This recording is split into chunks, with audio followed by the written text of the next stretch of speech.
Hello students, welcome to TSAT classes. Indian Polity course లో మనము last క్లాస్లో we have completed Directive Principles of State Policy. ఈ కోర్స్ని continue చేస్తూ ఈరోజు let us see two major topics. We will start two major topics, that is your composition of the parliament మరియు President of India. మనకి ముందుగా composition of the parliament చూద్దాం. చాలా important sir, దీని నుంచి క్వశ్చన్స్ చాలా వస్తాయి. Okay, parliament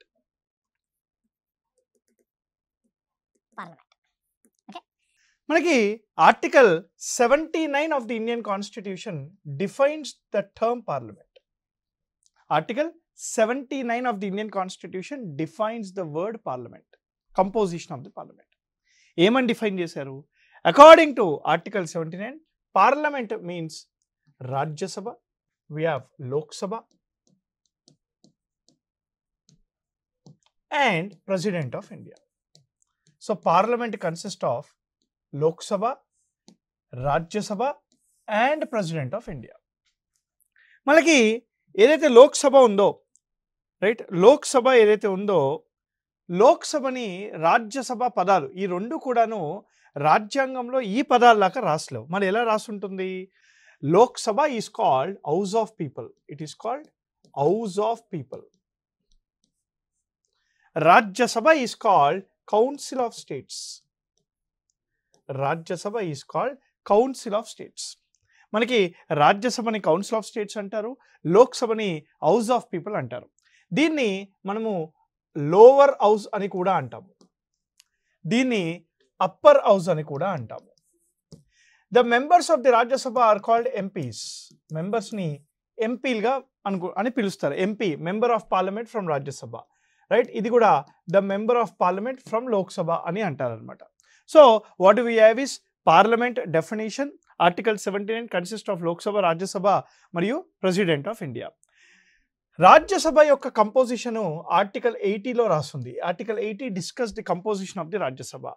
article 81 talks about the composition of the Lok Sabha. Article 81 talks about the composition of Lok Sabha.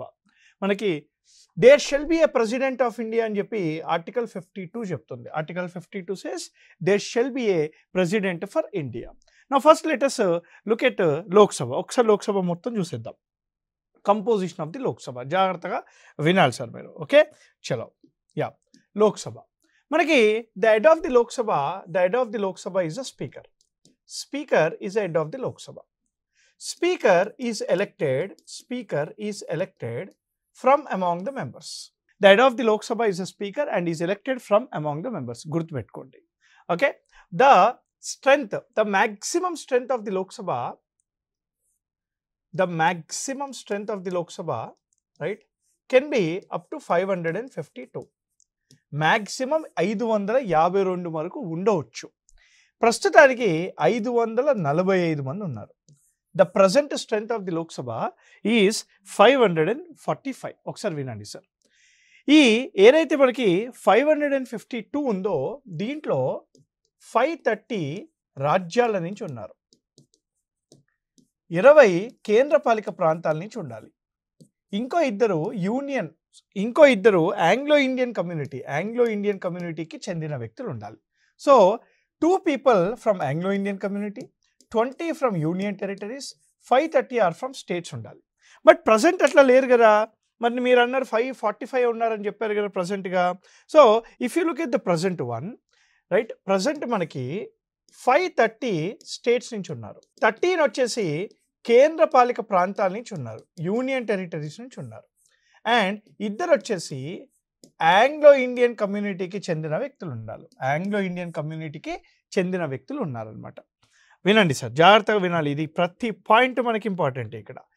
ఈ 530 మంది మరియు 13 మంది ఎవరైతే ఉన్నారో ఈ వీళ్ళు, రైట్, ఈ 530 మంది మరియు 13 మంది ఎవరైతే ఉన్నారో వీళ్ళు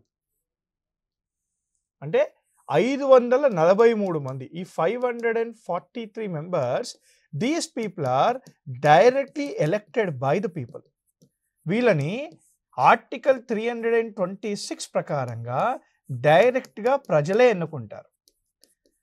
రైట్ టు ఓట్ ద్వారా డైరెక్ట్గా ప్రజలే ఎన్నుకుంటారు ఈ 543 మందిని. ఈ ఆర్టికల్ 326ని 61వ రాజ్యాంగ సవరణ చట్టము ద్వారా మనకి సవరణ తీసుకొచ్చి ఏజ్ 21 ఇయర్స్ ఉన్న ఏజ్ని 18 సంవత్సరాలుగా చేయడం జరిగిందనమాట. So 21 years was brought down to 18 years. మనకి 61st constitution amendment act article 326 of the కాన్స్టిట్యూషన్లో మనకు చెప్తుంది అనమాట. ఈ 543లో ఎస్సీలకు మరియు ఎస్టీలకు రిజర్వేషన్ ఆఫ్ ద సీట్స్ ఇస్తారు. ఈ ఎస్టీలకు మరియు ఎస్టీలకు రిజర్వేషన్ ఆఫ్ ద సీట్స్ అనేవి ఉంటాయి. ఈ రిజర్వేషన్ ఆఫ్ ద సీట్స్ అనేవి 2030 వరకు కంటిన్యూ చెయ్యాలి అని చెప్పి 104వ రాజ్యాంగ సవరణ చట్టం చెప్తుంది. So 104th constitution amendment act says the reservation of the seats to ఎస్సీస్ and STs shall be continued till 2030 అని చెప్తుంది. అదేవిధంగా ఈ 543 మందిలో 106వ రాజ్యాంగ సవరణ చట్టం 106వ రాజ్యాంగ సవరణ చట్టం ద్వారా 33% సీట్స్ అనేవి మహిళలకు ఉమెన్కే ఇవ్వాలి అని చెప్పి ఇది కూడా 2026 తర్వాత ఇవ్వాలని చెప్పి తీసుకొని రావడం జరిగింది. ఇది నెక్స్ట్ లోక్సభ నుంచి మనకి అవైలబుల్గా ఉంటుంది. సో మనకి 543లో 106వ రాజ్యాంగ సవరణ చట్టం ద్వారా 33% reservation of the seats to women ఇవ్వాలి అని చెప్పేసి కూడా మనకి తెలుస్తూ ఉందన్నమాట. Now coming to Anglo Indian community. ఎవరైతే ఆంగ్లో ఇండియన్ కమ్యూనిటీ మెంబర్స్ ఉన్నారో ఈ ఆంగ్లో ఇండియన్ కమ్యూనిటీ మెంబర్స్ యొక్క వీళ్ళని they are nominated by president of India. So president of India వీళ్ళని నామినేట్ చేస్తాడు. అయితే 104వ రాజ్యాంగ సవరణ చట్టం ద్వారా ఆంగ్లో ఇండియన్ కమ్యూనిటీ నామినేషన్ అనేది ఇన్ఆపరేటివ్గా చేసింది. 104th constitution amendment act has made the Anglo Indian community nomination inoperative. జాగ్రత్త వినండి, ఇవన్నీ ఇంపార్టెంటే మనకి ఎగ్జామ్కి. ఒకసారి చూడండి, మనం ఏమేమి అనుకున్నాం ఇప్పటి వరకు. మొత్తం maximum strength of the Lok Sabha యొక్క మ్యాక్సిమం స్ట్రెంత్ ఎంత 552 ఉండాలి మ్యాక్సిమం. ఇది ప్రజెంట్ ఎంతమంది ఉన్నారు 545 ఉన్నారు. 552లో 530 స్టేట్స్ నుంచి ఉంటారు, 20 యూటీస్ నుంచి ఉంటారు, 2 వచ్చేసి ఆంగ్లో ఇండియన్ కమ్యూనిటీస్ నుంచి ఉంటారు. ప్రజెంట్గా ఉన్న 545 మంది. ప్రజెంట్ 545 మందిలో మనకి 530 మరియు 13 కేంద్రాలు మరియు కేంద్రపాలిక ప్రాంతాలు, రాష్ట్రాలు మరియు కేంద్రపాలిక ప్రాంతాలు ఉంటాయన్నమాట. ఈ 543 మందిని ప్రజలే ఎన్నుకుంటారు ఆర్టికల్ 326 ద్వారా. Article 326 talks about right to vote to the people on the basis of universal adult franchise age ద్వారా. ఈ ఏజ్ అనేది 21 సంవత్సరాలు ఉన్నది 18 సంవత్సరాలు అయింది. 61వ రాజ్యాంగ సవరణ చట్టం ద్వారా దీన్ని ఏజ్ అనేది తగ్గించడం జరిగింది. ఈ 543 మందిలో ఎస్సీ ఎస్టీల రిజర్వేషన్ ఆఫ్ ద సీట్స్ కూడా మనకు తెలుస్తుంది. 104వ రాజ్యాంగ సవరణ చట్టం ద్వారా ఈ ఎస్సీ ఎస్టీల సీట్స్ రిజర్వేషన్ అనేది ఇంకో 10 సంవత్సరాలు పెంచుతున్నట్టు 2030 వరకు అని చెప్పేసి చెప్పడం జరిగింది. 106వ రాజ్యాంగ సవరణ చట్టం ద్వారా ఈ 543 మందిలో reservation of the seats, women reservation of the seats అనేవి మనకు ఉండాలి అని చెప్పేసి ఇది కూడా 2026 తర్వాతనే స్టార్ట్ అవుతుంది అని చెప్పేసి మనకి చెప్తున్నారు అనమాట. Okay, let's come back to this one. Now coming to Anglo Indian community. Anglo Indian community ఎవరైతే ఉన్నారో వీళ్ళని they are nominated by the president of India. ఎవరైతే ఇద్దరు ఆంగ్లో ఇండియన్ కమ్యూనిటీస్ ఉన్నారో ఈ ఆంగ్లో ఇండియన్ కమ్యూనిటీ వాళ్ళని 104వ రాజ్యాంగ సవరణ చట్టం ద్వారా మనకి ఇద్దరు ఆంగ్లో ఇండియన్ కమ్యూనిటీస్ ఉంటారో వీళ్ళని కూడాను ఈ ఆంగ్లో ఇండియన్ కమ్యూనిటీ వాళ్ళని కూడాను రద్దు చేస్తున్నట్టు తెలపడం జరిగిందనమాట. ఇది మనకి లోక్సభకి సంబంధించిన ఏమంటారు సార్, లోక్సభకి సంబంధించిన composition. Now let's look at Rajya Sabha composition. రాజ్యసభకి సంబంధించిన కంపోజిషన్ ఒకసారి వినండి. If you look at the Rajya Sabha, the maximum strength of the Rajya Sabha is 250. The maximum strength of the Rajya Sabha is 250. The present strength of the Rajya Sabha is 245. The present strength of the Rajya Sabha is 245. Out of the maximum strength, ఎవరైతే maximum strength ఉన్నారో దీంట్లో 238 వచ్చేసి states నుంచి ఉంటారు, రాజ్యాల నుంచి ఉంటారు. 12 మంది వచ్చేసి మనకి నామినేటెడ్ మెంబర్స్ ఉంటారు. అంటే సింపుల్గా చెప్పాలంటే ఈ 238 ఎలెక్టెడ్ అనమాట. మీకు క్లారిటీ కోసం ఎలక్టెడ్ మెంబర్స్ ఉంటారు. So 238 are elected members, 12 people are nominated members. మరి ప్రజెంట్ స్ట్రెంత్ ఎంత ఉంది? The present strength is 245. మరి out of this 245, 233 are elected. 233 are elected. ఎవరు ఎన్నుకుంటారు వీళ్ళని? ఎమ్మెల్యేస్ ఎన్నుకుంటారు. 233 are elected by the MLAs of state legislative assembly. ఎవరైతే state legislative అసెంబ్లీలో ఎమ్మెల్యేలు ఉన్నారో వీళ్ళు ఈ 233 మందిని ఎన్నుకుంటారనమాట. ఈ 233 మెంబర్స్ని ఈ రాష్ట్రాలకు ఎలా పంచుతారనే విషయాన్ని షెడ్యూల్ 4లో రాస్తుంది. Schedule 4 of the Indian Constitution. Schedule 4 of the Indian Constitution allocates the seats, right, to all the states. ఎవరైతే స్టేట్స్ ఉంటాయో అవన్నిటికీ కూడాను ఈ సీట్స్ అనేవి అలకేట్ చేస్తారనమాట. ఈ 245 మందిలో 233 మంది ఎలక్టెడ్ రిప్రజెంటేటివ్స్ ఉంటారనమాట. Now coming back to right another 12, ఇంకో 12 మంది ఉన్నారు కదా. ఈ 12 మందిని these people are nominated. They are nominated. ఎవరు నామినేట్ చేస్తారు సార్ వీళ్ళని? They are nominated by the president of India, right. Up to 12 members are nominated by the president of India for any of the 4 different categories. ఈ nomination అనేది ఏ categories నుంచి ఉండాలి అంటే, right, ఎవరైతే ఎక్స్పర్ట్స్ ఉంటారో ఏ కేటగిరీస్లో, ఎక్స్పర్ట్స్ ఇన్ ఆర్ట్స్ కానీ, literature కానీ, సోషల్ సర్వీస్ కానీ, లేదా టెక్నాలజీ కానీ, సైన్స్ అండ్ టెక్నాలజీ కానీ, ఈ 4 కేటగిరీస్కి చెందిన ఎవరైతే మనకి చాలా ఎక్స్పర్ట్స్ ఉంటారో వాళ్ళని president of India up to 12 members వరకు నామినేట్ చేయడం జరుగుతుంది. సో ఈ 245 మెంబర్స్ నామినేషన్ మరియు ఎలక్టెడ్. సింపుల్గా ఇది చాలా ఇంపార్టెంట్. అయితే who is the head of the Rajya Sabha? Rajya Sabha యొక్క హెడ్ ఎవరు సార్? ఇది కొద్దిగా ఇంపార్టెంట్ ఎగ్జామ్కి, జాగ్రత్తగా వినండి. రాజ్యసభ యొక్క హెడ్ ఎవరు సార్? ఇప్పుడు లోక్సభ హెడ్ ఎవరు అంటే ఎవరని చెప్పాము? స్పీకర్. అలానే రాజ్యసభ యొక్క హెడ్ వచ్చేసి chairman. Who is this chairman? The chairman is nothing but the vice president of India.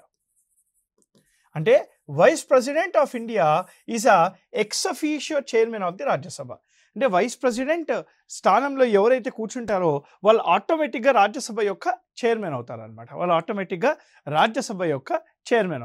So the chairman of the Rajya Sabha is an outsider. So vice president of India అనే వ్యక్తి is the chairperson అనమాట. అని ఏ article చెప్తుంది మనకి? Article 64 చెప్తుంది. Article 63 ఏమంటుంది?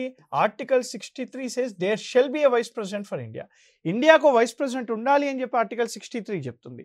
అతను is a chairperson of the Rajya Sabha అని చెప్పేసి ఆర్టికల్ 64 చెప్తుంది. Article 64 says is the chairperson of the Rajya Sabha అని చెప్తుంది అనమాట. సో ఇది మనకి ఏమంటారు sir? Composition of the parliament. మనకి ప్రెసిడెంట్ ఆఫ్ ఇండియా ఉంటాడు, రాజ్యసభ ఉంటుంది, మనకి లోక్సభ ఉంటుంది. వీళ్ళంతా కంపోజిషన్ ఉంటారు. 776 మెంబర్స్ ఎలక్టెడ్గా ఉంటాడు. ఇంకో 14 మంది నామినేటెడ్గా ఉంటారు. ఆ 14 మందిలో ఇద్దరు నామినేషన్ అనేది ప్రెసిడెంట్ ఆఫ్ ఇండియా నామినేట్ చేస్తారు ఆంగ్లో ఇండియన్ కమ్యూనిటీస్ నుంచి. 104వ రాజ్యాంగ సవరణ చట్టం ద్వారా ఆ నామినేషన్ ప్రక్రియ అనేది రద్దు చేశారు. It has been made inoperative. This is also very important. ఇది composition. Now let us see duration of the Lok Sabha and Rajya Sabha. What is the duration of the Lok Sabha? ముందుగా మీరు అర్థం చేసుకోవాల్సిన విషయం ఏంటంటే Lok Sabha is a temporary body. When I say it is a temporary body, it is subjected to dissolution. It is subjected to dissolution. It can be dissolved. The term of the Lok Sabha is 5 years. The term of the Lok Sabha is 5 years. 5 సంవత్సరాల తర్వాత ఆటోమేటిక్గా dissolve అయిపోవాలి. The term of the Lok Sabha is 5 years from its first meeting after elections. So ఎన్నికల తర్వాత ఎప్పుడైతే లోక్సభ వచ్చి కూర్చుంటుందో ఆ రోజు నుంచి 5 సంవత్సరాలు అని చెప్తుంది రాజ్యాంగం, ఆర్టికల్ 81. మూడో విషయం చాలా important. President of India has the authority to dissolve Lok Sabha any time before the completion of 5 years. 5 సంవత్సరాలు కంప్లీట్ అవ్వకముందే ప్రెసిడెంట్ ఆఫ్ ఇండియా కావాలనుకుంటే లోక్సభని ఎప్పుడైనా డిజాల్వ్ చెయ్యవచ్చు. President of India has the authority to dissolve the Lok Sabha anytime before the completion of 5 years. Anytime before the completion of 5 years. So, the duration of the Lok Sabha, sir. It is a permanent, it is a temporary body. The term of the Lok Sabha is 5 years from its first meeting after elections. President of India, right, Mantri Mandali, Council of Ministers, Adeshala Meraku, మంత్రి మండలి యొక్క ఆదేశాల మేరకు it can dissolve the Lok Sabha any time before the completion of 5 years. ఇది మనకి duration of the Lok Sabha. Let's go to duration of the Rajya Sabha. Right, first point మీరు అందరూ గుర్తుపెట్టుకోవాల్సింది ఏంటంటే Rajya Sabha is a permanent body, Lok Sabha is a temporary body కదా, కానీ Rajya Sabha is a permanent body. When I say Rajya Sabha is a permanent body, it is not subjected to dissolution. అంటే dissolve అవ్వదు. Rajya Sabha first time 1952లో form అయింది. So 1952 నుంచి ఇప్పటి వరకు dissolve అవ్వలేదు. మరి what about the members? Members యొక్క టర్మ్ ఉంటుంది కదా, రాజ్యసభ పర్మనెంటే కానీ మెంబర్స్కి మాత్రం టర్మ్ ఉంటుంది. అదేంటి సార్? 2 విషయాలు గుర్తుపెట్టుకోవాలి ఇక్కడ. 1, right, 1/3 of the members of the Rajya Sabha retire every 2 years. ప్రతి 2 సంవత్సరాలకు ఒకసారి 1/3 ఆఫ్ ది మెంబర్స్ రిటైర్ అయిపోతారు. ఎవరైతే ఉంటారో మ్యాక్సిమం వాళ్ళ టర్మ్ వచ్చేసి 6 సంవత్సరాల కంటే ఎక్కువగా ఉండొద్దు. అంటే the term of the Rajya Sabha is not fixed. Rajya Sabha is a permanent body, కానీ రాజ్యసభలో ఉండే వాళ్ళు ఎవరైతే ఉంటారో వాళ్ళు 6 సంవత్సరాల కంటే ఎక్కువ ఉండకూడదు. రెండో విషయం ఏంటి? 1/3 ఆఫ్ ది మెంబర్స్ అనేవాళ్ళు ఎవ్రీ 2 yearsకి మనకి రిటైర్ అవుతూ ఉండాలి. అందుకే రాజ్యసభని రొటేషన్ హౌస్ అని కూడా అంటారు. It is also called rotation house. It is called rotation house. Rajya Sabha is also called rotation house, permanent house అని కూడా అంటారు అనమాట. చాలా ఇంపార్టెంట్. ఇది మన రాజ్యాల సభ అని కూడా అంటారు. This is also the council of states. Right, states యొక్క ఒపీనియన్ అనేది రాజ్యసభలో వాళ్ళు ఎమ్మెల్యేస్ ద్వారా వచ్చిన ఎంపీలు మనకి ఇక్కడ చెప్తూ ఉంటారనమాట. ఇది డ్యూరేషన్ ఆఫ్ ది రాజ్యసభ. ఏం చూసాం ఇప్పటివరకు మనము? డ్యూరేషన్ ఆఫ్ ది రాజ్యసభ చూసాం, డ్యూరేషన్ ఆఫ్ ది లోక్సభ, అదేవిధంగా composition of the parliament. Now let's look at the president of India. ఒక్కసారి మనం ప్రెసిడెంట్ ఆఫ్ ఇండియా స్టార్ట్ చేద్దాం. ప్రెసిడెంట్ ఆఫ్ ఇండియా మనకి part 5 of the constitution article 52 to 62 specifically mentions about president of India. President of India, right, ఏమంటుంది? Article 52 of the constitution says, ఏమంటుంది sir? There shall be a president for India. సో ఇండియాకు president ఉండాలి అని అంటుంది. There shall be a president for India. ఎందుకంట? Because is the first citizen of the country, is the first citizen of India. అదేవిధంగా is the head of the Indian state. దేశానికి ఎవరు head అని అంటే రాష్ట్రపతి. Is the head of the Indian state. అదేవిధంగా is the nominal head of the government. అంటే ఇక్కడ de facto head. Okay, de jure head. మనకి prime minister is the real executive. President of India is the మనకి ఏమంటారు sir? What is this call? Nominal head అనమాట. Nominal head ఎవరు అని అంటే మీరు ఏం చెప్పాలి? Right, it is the president of India అని చెప్పాలి. ఓకే, మరి ఇంకో విషయం కూడా ఉంది. ఈ also represents the republic character of the country.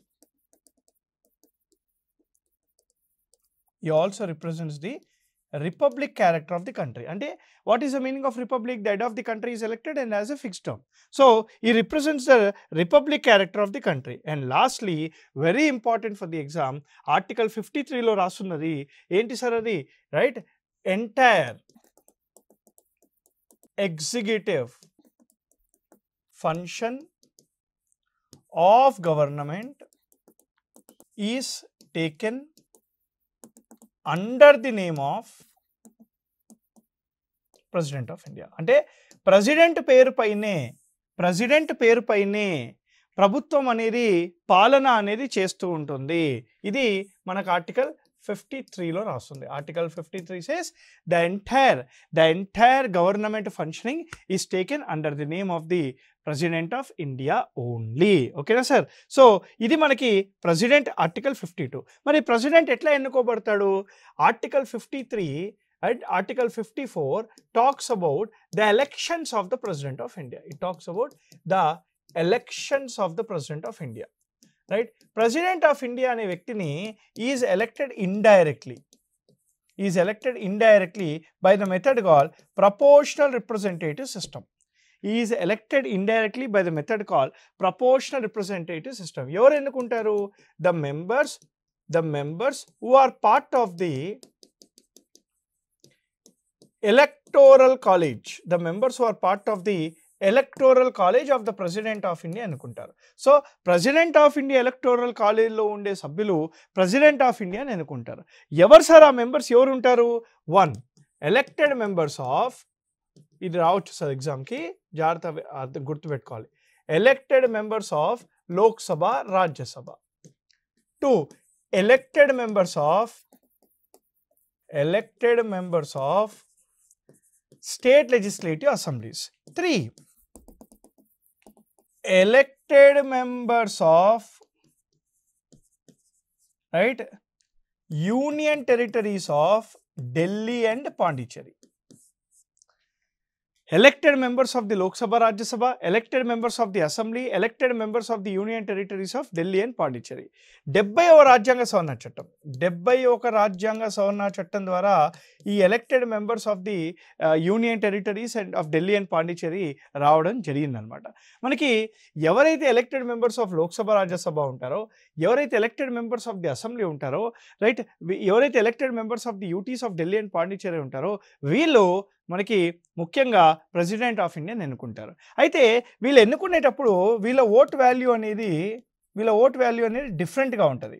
Population ప్రకారంగా మనం ఓట్ వాల్యూ అనేది మనము క్యాలిక్యులేట్ చేస్తాం. అయితే ఏ పాపులేషన్ సెన్సస్ తీసుకుంటాడు అని అడుగుతాడు ఎగ్జామ్కి. The population census to calculate the vote value was taken is 1971 census. So 1971 census ప్రకారంగా MLA MP vote value calculate చేస్తారు. So Telangana MLA vote value is 152, right, in president and vice president of India elections. మరి highest వచ్చేసి UP MLA vote value 208. Lowest వచ్చేసి Sikkim MLA vote value 7 అనమాట. So Telangana గుర్తుపెట్టుకోండి, UP గుర్తుపెట్టుకోండి, అదేవిధంగా సిక్కిం గుర్తుపెట్టుకోండి. 2022 ప్రెసిడెంట్ ఆఫ్ ఇండియా ఎన్నికల్లో ఎంపీ ఒక ఓట్ వాల్యూ ఎంత సార్ అంటే 700, రైట్. అదేవిధంగా 2017లో రైట్ ఎంపీ ఒక ఓట్ వాల్యూ ఎంత అంటే 708, రైట్. జమ్మూ అండ్ కాశ్మీర్ లేదు కాబట్టి మనకి తగ్గిందనమాట. సో ప్రెసిడెంట్ ఆఫ్ ఇండియా ఈ విధంగా ఎన్నుకోబడతాడు. అసలు ఎవరు కండక్ట్ చేస్తారు? ఎన్నికల సంఘం, election commission of India under article 324 of the Indian constitution conducts the elections to the president, right. President of India ఎవరైనా ప్రెసిడెంట్ ఆఫ్ ఇండియాగా నామినేషన్ వెయ్యాలి అని అంటే రైట్, వాళ్ళు డైరెక్ట్గా ఎన్నికల సంఘానికి వాళ్ళ యొక్క నామినేషన్ పేపర్ అనేది ఇవ్వాలి. నామినేషన్ ఇచ్చేటప్పుడు 2 కండిషన్లు గుర్తుపెట్టుకోవాలి మీరు. ఒకటి, ఆ నామినేషన్ అనేది it should be supported by 100 members. So 100 మంది ఆ నామినేషన్ని సపోర్ట్ చేయాలి. రెండోది, రైట్, డిపాజిట్ ఉంటుంది, రైట్, డబ్బులు కట్టాలా. ఎంత కట్టాలి? 15,000 రూపీస్ డిపాజిట్ కట్టాలా, రైట్. ప్రెసిడెంట్ ఆఫ్ ఇండియా ఎన్నికల్లో ప్రెసిడెంట్ ఆఫ్ ఇండియా నామినేషన్ వేసేటప్పుడు 15,000 రూపాయలు డిపాజిట్ కట్టాలి ఆర్బీఐకి. ఈ డిపాజిట్ మళ్ళీ వెనకాలకు రావాలంటే 1/6 of the total valid votes రావాలా. 1/6 of the total valid votes రావాలా, right. 1/6 of the total valid votes వస్తే ఈ 15,000 రూపాయలు మళ్ళీ అతనికి ఇచ్చేస్తారనమాట. సో ఇది నామినేషన్ ప్రక్రియ. మరి what is a term of the president of India? The term of the president of India is 5 years. మరి రీఎలెక్ట్ అవ్వచ్చా? రీఎలెక్ట్ అవ్వచ్చు, ఎస్, ఓన్లీ 1 టైమ్. అంటే మొత్తం ప్రెసిడెంట్ ఆఫ్ ఇండియా 2 టర్మ్స్ మాత్రమే ఉంటాడు. సో అది US president. So US president ఎవరైతే ఉంటారో ఈ can be there for only 2 terms, that is 4+4 అనమాట. అయితే Indian president can be reelected any number of times. Indian president can be reelected any number of times. అదే US president ఒకేసారి reelect అవ్వచ్చు, 2 సార్లు ఉండొచ్చు అనమాట, రైట్. అదే ఇండియన్ ప్రెసిడెంట్ అయితే ఈ can be reelected any number of times. మనకి ప్రమాణ స్వీకారం, oath, resignation, right, resignation, election రిలేటెడ్గా ఇష్యూ, ప్రమాణ స్వీకారం. ప్రెసిడెంట్ ఆఫ్ ఇండియా యొక్క ప్రమాణ స్వీకారం అనేది right CJI, chief justice of India తీసుకుంటాడు, రైట్. మన సుప్రీంకోర్టు యొక్క ప్రధాన న్యాయమూర్తి chief justice of India president of India యొక్క ప్రమాణ స్వీకారం తీసుకుంటాడు. Suppose president of India resign చేయాలి అంటే ఈ will address the resignation letter to vice president. Vice ప్రెసిడెంట్కి రెసిగ్నేషన్ లెటర్ అనేది సబ్మిట్ చేస్తాడు. ఎలక్షన్ డిస్ప్యూట్ ఆర్టికల్ 71 ప్రకారంగా ప్రెసిడెంట్ ఆఫ్ ఇండియా కానీ వైస్ ప్రెసిడెంట్ రిలేటెడ్గా ఎలక్షన్ డిస్ప్యూట్ ఉంటే, if there is an election dispute సుప్రీంకోర్టుకే వెళ్ళాలి డైరెక్ట్గా అంటుంది, right. It can be directly taken to supreme court of India. డైరెక్ట్గా సుప్రీంకోర్ట్ ఆఫ్ ఇండియాకే మనకి ఎలక్షన్ డిస్ప్యూట్ అనేది తీసుకొని వెళ్ళాలి అని చెప్పి ఆర్టికల్ 71 చెప్తుంది. సో ఇది మనకి ప్రమాణ స్వీకారం కానీ, రెసిగ్నేషన్ లెటర్ కానీ, లేదా ఇష్యూ రిలేటెడ్ టు ఎలక్షన్స్ కానీ. మనము ఒక్కసారి ప్రెసిడెంట్ ఆఫ్ ఇండియా యొక్క శాలరీ కూడా చూద్దాం, right. Salary, president of India యొక్క శాలరీ డిసైడ్ చేసేది పార్లమెంట్. మరి ఎక్కడి నుంచి ఇస్తారు? Appropriated from charged expenditure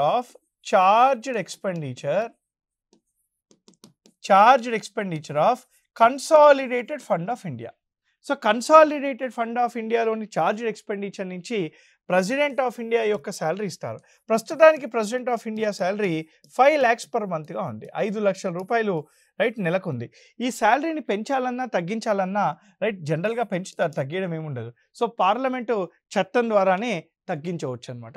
so మనకి ప్రెసిడెంట్ ఆఫ్ ఇండియా రిలేటెడ్గా ఇంకా కొన్ని అంశాలు ఉన్నాయి. For example vacancy of the president of India కానీ, impeachment of the president of India కానీ, veto powers of the president of India కానీ, ordinance making powers of the president of India కానీ, ఇలాంటి విషయాలన్నీ మనము ఇంకో వీడియో ద్వారా కంటిన్యూ చేద్దాం. కానీ ఇప్పుడు ఈ ప్రెసిడెంట్ ఆఫ్ ఇండియాలో మనం ఏం చూసాం చెప్పండి?